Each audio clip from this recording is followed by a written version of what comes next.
everybody. Welcome to the GCUC Podcast. My name is Liz Elam, and I am the founder of GCUC, and I am super excited. This is a special episode. We have Jessica Knapp with us today.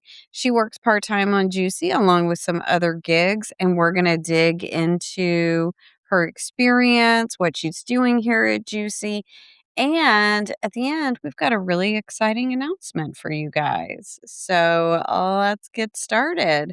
Hey, Jessica, how are you doing? I am doing really well, having a great day. How are you, Liz? Oh, I'm good. I'm always good. That's true, actually. Yeah, it really is. From the inside. Okay, so before we get started, as you probably know, I always ask people about their morning routines because I really feel like the consistency of my morning routine is something that really helps me in life. And so I'm curious what your morning routine looks like. When I'm being my most organized and best version of myself, it is going for a walk and staying off my phone and avoiding diving into emails before I need to. Morning walk is a really important thing for me. When I am being my most sloth version of myself, it is just fling myself out of bed, get in the shower, and get to work. I would say, generally speaking, it's about an 80-20 split, where 80 is the walking, 20 is the others. But we're all just people doing our best.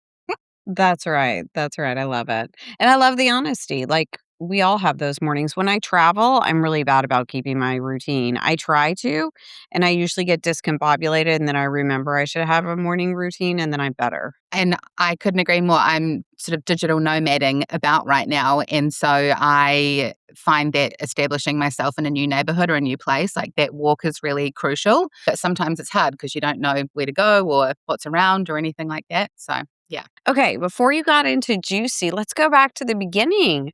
Where did you come from? How did you land in coworking? So I won't go back to the very beginning of time, but as most of you can probably tell, I'm not from America originally. I'm from New Zealand, and I moved so I'm half American, which is very exciting for me. And I moved to Los Angeles when I was 25.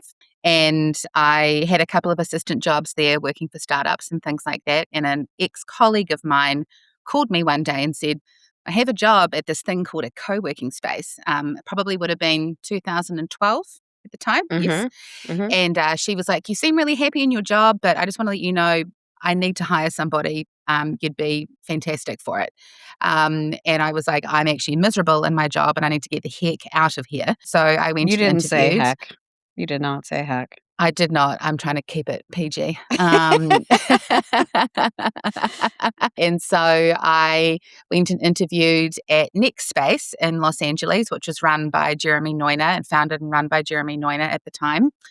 And I walked in and a slight bit of backstory, I'd had a really hard time adjusting to life in America. I found Los Angeles a really hard place to be. I had a hard time, finding my community, meeting people. And part of my interview process was to go in and pretend that I worked in the space that day. And the team had asked some select members to come up and ask me questions about the printer or booking a meeting room or billing issues or what was happening at the happy hour that day, that kind of thing. So I had to sort of pretend that I was working there, and I met all of these people. And I remember thinking, like, it actually makes me still a bit emotional because it was such a pivotal moment in my career and in my life. But I remember thinking, all of these people have been here this whole time and I didn't know. Yeah. And that was when I really found my community, and I got the job and progressed to, I was the head of community for 7 locations and managed a team, and it really changed my life. And then, that was, and Jeremy was such a big supporter of me, and Iris as well. And I was there for, I think, 3 or 4 years. And then I moved to London and I got a job working with OfficeRnD as employee number 1. And it was just Miro and the other Miro and I building that company with half a product and an idea and about 2 months worth of runway to make it work. So that's what we did. Amazing. I don't know if a lot of people know that you were the first employee there. That's amazing. They've had an incredible ride. And it was a lot of fun going from running a co-working space to jumping to the technology side. The technology was all so new and It wasn't as prevalent as what it is now. And we had a great time doing it, traveled all over the world and landed the first American clients for OfficeRnD and some in New Zealand and Australia, and built that company over, I think, about 4 years, raised a couple of rounds of capital. And, Miro and I are still very good friends today. He's been to the family orchard and knows my parents. And it was a really fabulous job. I loved working for that company. I love it. I love it. So, what would you say was the moment where you thought, okay, this industry is actually different and hmm special? Yeah. Definitely that first job working at NextSpace, running their Los Angeles location, and we actually sponsored Juicy that year at one of Mm-hmm. our Berkeley location, and I was part of the team that worked on that bid. And I didn't really Mm-hmm. understand what Juicy. I was like, a conference for a co-working space? Like, okay, sure. Um, and I remember the team showed up, and we all wore like orange wigs and all of that kind of thing. And I met, I already knew Jerome, and a few of the other players who were sort of quite early on. And it was really building momentum. We were, working on maybe some corporate deals with NextSpace at the time as well. And it felt like it was really growing up into something that was beyond just, these sort of haphazard community spaces and things like, well, not haphazard, but more informal community spaces. And I think NextSpace was one of the first ones to really sort of build like a grown up version of it. And the way that they Yeah. run it was really smart as well. It was like it was my own business. I owned the P&L. I made hiring decisions. I made decisions about what we built and what we didn't do. So I think NextSpace was pretty seminal for that as well. And then, always going to Juicy from every year after then, meeting people doing interesting things. And then I think also like the accompaniment to the industry really becoming legitimate was all the businesses that grew around the co-working spaces. So the technology providers, access systems, Mm-hmm. door access, furniture companies, all of these phone booth and like soundproofing companies that are, have come out of the business as well. So yeah, it's very interesting to see the progression. I love it, and I Long-winded love that. answer, but But I love that, like, Juicy is part of your story, and I'm sure it's part of other people's stories, and I love hearing that. Like, we don't capture enough of the storytelling of Juicy. That's definitely something I wanna get better at because can it I tell is a a quick part story? of Can it. I Yeah, of Sorry course. to cut you off. So when I got the job at OfficeRnD, and I remember I think Miro had we had 3 months of runway or something. And I was like, oh, hey, I think it was like February of 2016, maybe, or maybe 2015, whichever year Juicy was in Los Angeles. And I said to Miro, we absolutely need to be at Juicy. I've been there on like the co-working operator side. It's a really great opportunity for us as a software company, and especially if Mhm. we're making a play in the US market. And he was like, we can't really afford it, whatever. And I was like, don't pay me. Don't pay me for a couple of weeks, and I'll get my ticket. I'll stay on my sister's couch, whatever, and like made it happen. And we like landed, one or two of our first big US clients out of that I trip. love that. I love that. That's hmm There's awesome. a That photo is of me, like awesome. you had co-working and like silver Yeah. balloons on the staircase, and there's Uh-huh. a photo of me like that I use in Yeah. like a bunch of my like if I ever have to do like a professional photo or something like that, it's always a Oh, funny we one used that I it a throw bunch in there. too. I love that photo. And I think most people that are listening and know Juicy know Jessica is working with me right now on Juicy.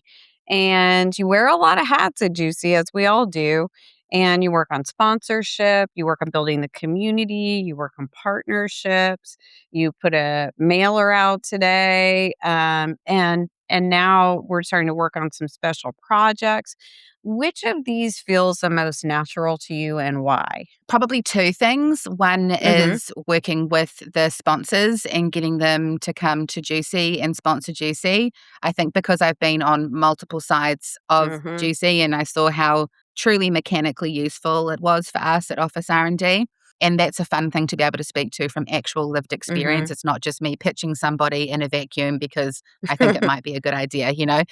Mhm. And so, we're able to now really give people metrics around what attending Juicy does for you, how many connection points, how many deals you would have got, that kind of thing as well. So I think adding that sort of like I'm a bit of a data numbers person. So adding sort of Yep. that layer of data and numbers into the pitch and how we talk to people, and also inviting people who might not necessarily be inside of co-working right now, but are interested in exploring what the vertical is for them, looking at the size of the opportunity, the size of the market.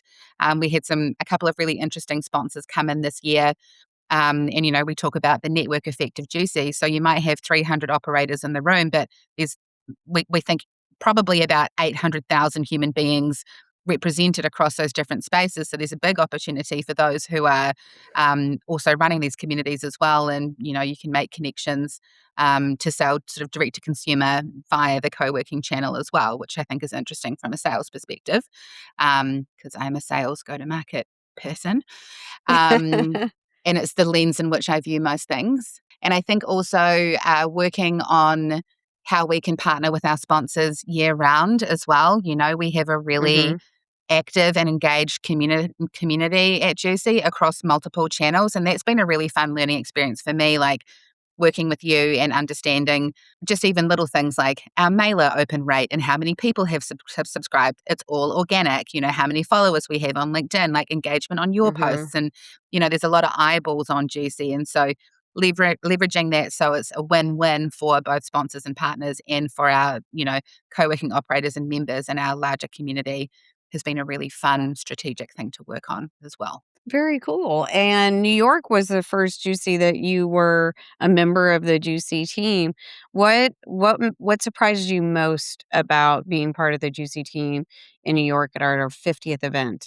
So from a logistics and operational standpoint, the way that time moves when you are organizing a Juicy conference should actually be scientifically studied. It There is a should. It vacuum. should. It's like a 4 times time warp speed that happens. The amount of work that you and I get done in a day in the months leading up to Juicy truly could be studied.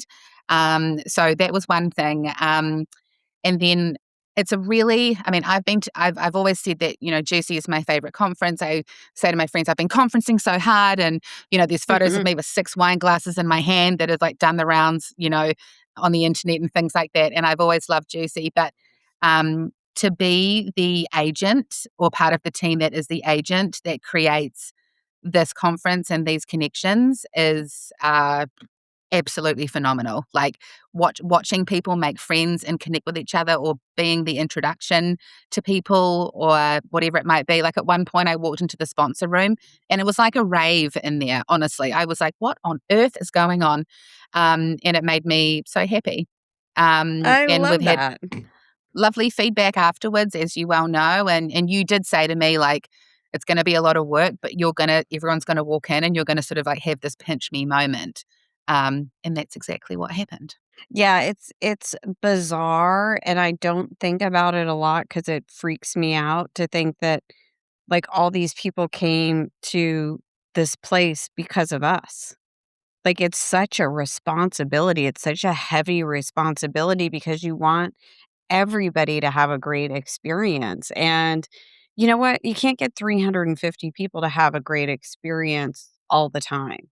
You can make Yeah. your best effort, but, Hmm. yeah, it's a heavy responsibility, but it's also so rewarding and so fun, and even though you're beyond dog tired, you just keep going and you can see the light at the end of the tunnel, and let me tell you, the end of Juicy, there's no better high for me.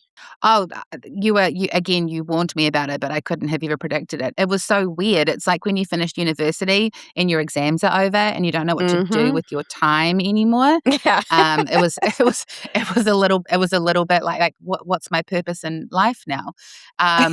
So and I think also as well, like really getting feedback and data from attendees and sponsors and Mhm. understanding like the good, the bad, the ugly, everything in between, feedback on the food and the venue and their experience and, everything like that. I even love to know any feedback that isn't always so positive because we can only make it better when we learn. So if anyone listening hasn't sent me your feedback, please do. I genuinely want to hear. I'm And still chasing people for it. it's also really fun, like, the little things that happen that were so great and that happened on the fly. So, for instance, we were very stressed out about where people were going to eat. And we had a room that we set aside just for meals. And I looked Mhm. at that room, and when I looked at it, there were like 6 clusters of about 8 chairs. And I was Yep. like, "Oh no, this is not gonna work." And I was like, "How can we get so many more people in here?" And then I was like, "Oh, we'll turn it into these just long, massive community tables. And then that'll help some collisions happen." And, the J conference team was like, "100%, that's what we need to do, let's do it." And they Yep. set it up really quickly, and that was one of my favorite things, was going into that room and just popping down somewhere, not necessarily next to somebody you know, and watching these conversations happen, and then, like, looking across the room, and I see the head of product development and the president of Industrious are also doing that. Like, that's awesome, like, the Yep. connections, but it's also great for the person that's gonna open one space in Kentucky, and that's all they're ever gonna open. Like, Mhm. it's really hard also to build content for the one person opening one space and never opening another one, and for the CEO who's got 30 locations. It's an interesting mix we try to hit at Juicy, but I think we did okay, and we're always aware of it and trying to do better. Well, and one thing I know about you, so obviously as an attendee and as a sponsor of Juicy for years, mostly in the OfficeRnD context, but also at NextSpace, you always did a really great job. And even my friends in New Zealand knew that I always flew to this conference in America every year, and it was always, Mhm. somewhere and that kind of thing. And it was always, my favorite time of year because I got to see all of my friends, and it was the best. And but working with you and seeing, like, you agonize over the agenda, like, you I do. agonize over it, and, like, I think it would be a cool thing for people to take away here is and I think the Juicy ethos is that the one co-working space in Kentucky that someone's opening that's more of a lifestyle business or, whatever for them versus someone who's got 30 locations, both of those are equally important, and it's such a challenging but fun tension to kind of hold when we build Juicy and build out the conference and the Mhm. programming. And again, I think we did a really good job, and I resoundingly heard that from people, after New York. But it is certainly something that you don't take lightly. True, I've true, seen it with true. my own eyeballs. Hey guys, just breaking in to let you know if you would like to join us in the UK, we've got an event coming up in Manchester and one in London. You can get more details on that at uk.juicy.co and africa.juicy.co. We've got an event coming up in September in Cape Town that we're super excited about. We want to learn what's going on in Africa, and we want to pour everything we can into that continent. If you'd like to have a Juicy ad or be a podcast guest or talk to us about sponsorship or anything else, just hit us up at info@gcuc.co. Talk to you soon. So one of the things you've been doing that we announced recently was a summer series for Juicy membership, and you're one of the speakers. So who is the summer series for? And tell me more about what you're excited to talk about.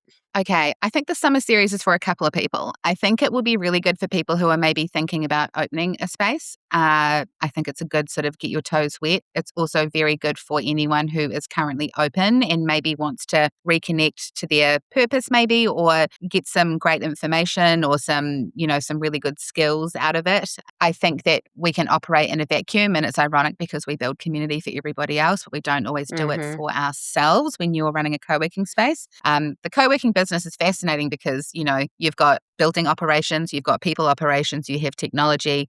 It's quite a unique splicing of things that require a lot of attention all the time. So I think, owners and operators tend to get a little bit left behind in terms of continuing their education or reconnecting with their Mm-hmm. peers in community. I mean, we've got Kat in the mix who is incredible when it comes to talking about building community and that kind of thing. For me, my specialty has sort of become on the technology side of things. One thing that I talk about all the time when you are looking at implementing a system for your co-working company. It's number one, understanding the timing. You might not need something right away, especially if you're a new operator. I think it's good to operate for a bit and kind of see what technological patterns come up as you are working through your day-to-day and your week-to-week and your month-to-month billing and that sort of thing. But also, which technology partners are you working with and who is the stack? The analogy I use is like when you move to a big city and you get a job, but you chose to live somewhere that's 2 hours away in traffic, you kind of have to design it all around your job. When you pick your technology software, there are limitations with integrations and partners and things you might use. Those decisions can mess up the member experience or the workflow that you want to exist for the member, for example. They might have access to a meeting room, but not this room. They might have front door and an office access, or they have a limitation on Wi-Fi. Like, this is really into the weeds, but it's important things to think about as you're making these decisions. And then I think also, where there are efficiencies with AI as well, and where it can maybe lighten the load a little bit in terms of, what the operator's doing. And a lot of these systems are implementing some great AI at the moment as well, especially around sales and lead management Yeah. and And data. then, and the way to get into and access the summer series is to join GC membership. And we are running a special on GC membership, which you can find it on juicy.co/membership. If you're a small operator, it's just $199 for the year. If you're a large operator, it's $399 for the year. So totally affordable, And you can add great. multiple team members. Yeah, and you can get into the Heartbeat app where we all come together. You can have peers. You get the best pricing on Juicy tickets ever. If you're a member, they get the best pricing and they get announcements first. So, very cool. Okay, so if somebody is a co-working operator and they feel like they're figuring out alone, what's the one thing that you would want them to take away from the summer series? I would want them to remember that there are people who can help and there are peers, and it's sort of like your co-working operator neighborhood, if you will. I think that's pretty easily forgotten, especially when you're in the weeds of your business all the time. Most often than not, if you pick up the phone, someone's gone through the same thing that you have: an unexpected tax bill, an irate member about something or other, all the unhappy parts of this business, which still exist. So I hope that people take that away, and I also people really understand the value of the Juicy membership as well. It's a year-round access to a really amazing community of people who are doing the same thing as you every day, and they know cool stuff. Like, I learned so much from our like, they really do. Like, like we learned about a scent company, from J Mhm. Conference, and they have all of these Mhm. different things that they do, and like, I don't know, they have cool products, and they have great amenities, and like and the cool thing about co-working operators, especially if they're more on the indie, 1 to 2, 3, maybe 4 locations, is that they know how to do things on a shoestring budget. And it's really cool and really creative. So that's always pretty interesting to see what people can do there as well. Yeah, love it. Love it. Yeah, it's by getting into some of these groups and sharing what you know and connecting with other people. And like Juicy is a point in time, and Juicy membership is 24/7, 365. So you don't have to do it alone. So join us. Okay, so Yeah. before I get to our big Juicy announcement, um, Jessica, what question should I have asked you, but I didn't? And then, of course, you get to answer Oh, it. jeepers. Um, maybe something where I think that operators could pay a little more attention to, or something like Ooh, that. good question. Okay. Um, yeah, which again sort of goes back to my I ha- most things I do and work in life, if you can wrap a narrative around numbers or data points, it's a really interesting way to then, look for signaling and build certain parts of your business, or look at a different channel Mhm. strategy or something like that. And I actually ran a roundtable at Juicy last year about revenue, and revenue operations, and understanding your margins and cost of goods and things like that. And there were Mhm. so many people there who just didn't understand the numbers and were sort of upside down on a few things, mostly because they just didn't, you're busy doing a million other things.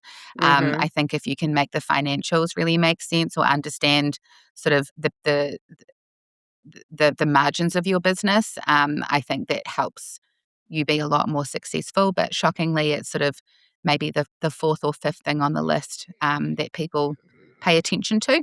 If you pay attention to those things, then you can have the holy shit, super awesome coffee machine, or anything like that. So that's certainly something, is pay attention to the numbers. Yeah, and, like, if you don't have that data, you can't manage it. So you have to have that data.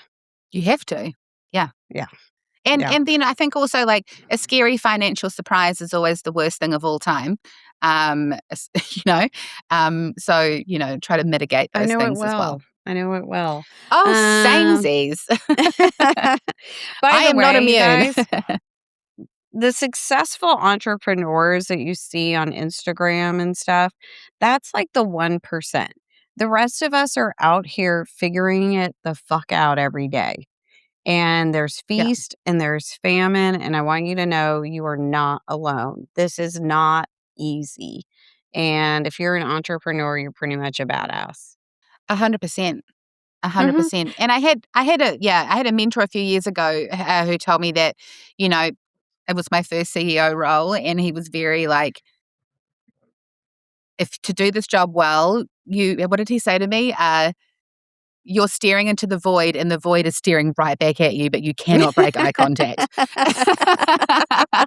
I love that. I love that a lot. And I was like, okay, I guess I'll put on a helmet and hope for the best. Like, sure. Like, Okay, well, now we get to the really fun part, which is we have just secured our juicy location for 2027. So, Jessica, where are we going? oh man, we are going to Miami, baby. Woo! Yay! I should have queued up Yeah. a Pitbull song or something like that. I know, we should have, but that's on the reel that's actually being put out probably right now when we're releasing this. Yeah, But, exactly. yeah, we've been trying to go to Miami for years. We've actually looked at this venue multiple times. We're super Hmm. excited about it. It's an indoor-outdoor venue, but the parts we need covered are covered. It's gonna be different. It's gonna be very juicy. It's gonna be a little disconcerting in the best ways. It's a really cool development, and we're so excited to bring you guys there and figure out a whole new venue and a whole new flow and all the things that go along with it. But the other thing I love about Miami is it's easy to get to. Flights all over Hmm. the place, great airport. It's a gateway to South America or South America, not South Africa, South America. And, we had our friends from Hit Up, and we had another friend come from South America, and we want to have more people internationally come. And Miami is such a thriving, international, exciting city, and that's exactly where Juicy needs to be. And that market's really cool for co-working as well. The tours are going to Hmm. be amazing. Lit. Yeah. Well, and a bunch of Yeah. our friends live there too. Lisa Sky lives there. Laura Kay lives there. Nicole Yeah. Vasquez lives there. Kaylee lives there. So we've got a bunch of co-working peeps in town who, of course, we're going to be calling up and hitting up as we do. I don't know who's going to have the welcome party this year. The Yard did an incredible job in New York, so you've got big shoes to fill there. Oh my gosh, they But were yeah, amazing. super excited about it. So if Should we tell people the you date? yeah, what's the date? I don't even know. It is from Monday the 5th through Wednesday the 7th of April. Ooh, I love it. We've moved it up a week, people. That is exciting stuff. No pressure on Okay. us for that. Yeah, no, we just took some time away from ourselves. That's all right. We got this. The venue the venue And is the venue is divine. It's yeah, the venue is very cool. absolutely divine, and it'll be linked on the website. And then if you want to get an early bird ticket, just head over to juicy.co because by the time this podcast goes up, we will drop ticketing as well. So We will. get your early birds because you know me, I'm going to raise that price. Yeah, and like go find a really great Tommy Bahama style shirt now. Maybe that should be the theme of our opening happy hour is like Miami Vice or something like that. Oh, we need to have a Miami Vice moment, 100%. Yeah. Somewhere along there, this like a boat needs to be involved. Yeah. Miami Vice, Pitbull, like that's a great thing too. Miami has got so many good themes for us, and we love a Yeah. theme. We do love a theme. We certainly do. Yeah. I'm So really excited about it though. It's going to be a very, very good time. yeah, GC 2027, Miami, here we come. And we've got some really cool hotels lined up as well. I won't Oh, say anything yay. more. Okay. So the good news is you don't have to wait till Miami. You can head to Cape Town in September. Beautiful waterfront venue there. Cape Town is actually pretty affordable once you get there. And you could, add on a safari if you wanted to and check that giant bucket list item. I'm super excited about that town. I've never been. If you have some ideas for us around Cape Town, where we should eat, where we should stay, we'd love to hear it. And then in October, we're back in London again and super excited about that. Those tickets are already on sale. You can find those at uk.juicy.co. Of course, Africa is africa.juicy.co. I know, we're super inventive. So you guys get your tickets, join us at these events, sign up for the summer series. If you want some ongoing sponsorship, we've got that too. Also, if you enjoyed this podcast, send it to a friend or like and follow for more juicy content. Jessica, thank you so much for joining us. It's so great to work with you, and I'm so excited that you're part of our team. Oh, thank you for welcoming me in. And it is like, this is like my third act in co-working now. And I'm so grateful to be here and be part of the team. And I love working with you and we have an absolute freaking blast together. It's like extreme stress and laughter and Yeah, hilarity all mixed yeah, into and very all the time. productive all the Yes, time. Yeah. yes. Love it. You could Okay. plug us into a socket probably. Yeah, probably. All right, everybody. Thanks so much for joining us, and we'll see you back next time.